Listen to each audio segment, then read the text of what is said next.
Excuse-moi. Au revoir, bisous.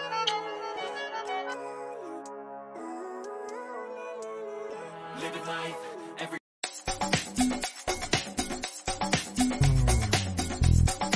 Showbiz Kachika TV.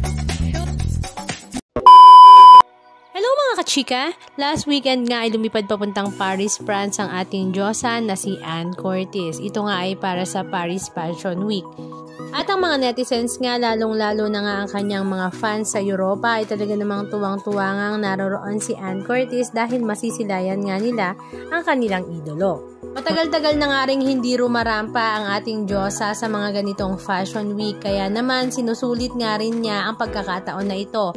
Hindi rin nga niya pinalampas ang napakabubonggang OOTD sa mga rampahan at nagkaroon pa nga siya ng a French lesson with Ann. Ang segment ngang a French lesson with Ann ay talaga namang kinatuwaan nga ng lahat dahil ipinasilip at ipinarinig nga niya ang ilan sa mga French words na alam niya. Alam naman nating lahat na ang kanyang asawa na si Erwan Yusap ay isang French. Kaya naman ito ay napakomment ng wala sa oras. Ang sabi nga niya, "We've been together 15 years. That's all you got?" Kinatuwaan naman ng lahat ang comment na ito ni Erwan. Sabi pa nga ng isa sa mga netizens, "Haha, that's right Erwan. Maybe Dahlia knows better now." Tawang-tawa naman si Ann nang mabasa nga niya ang comment ng kanyang asawa. Kaya naman ito ay sinagot nga rin niya ng, "Sorry my love, too hard to speak French." Pakakute nga talaga ng mga reaksyon ng ating diyosa. Halika at panoorin natin ang ilan sa mga video clips ganap na kanyang ibinahagi. Bonjour. Un café, s'il vous plaît. Pain au chocolat.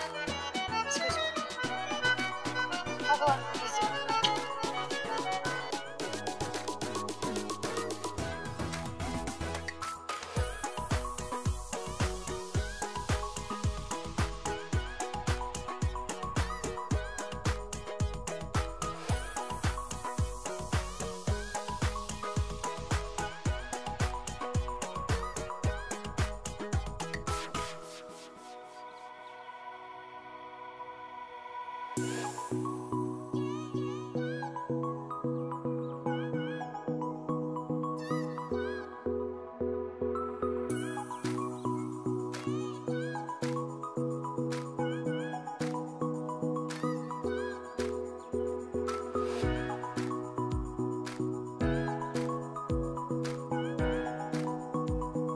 Masasabi nyo mga kachika, just comment down below. And please don't forget to subscribe. Thank you!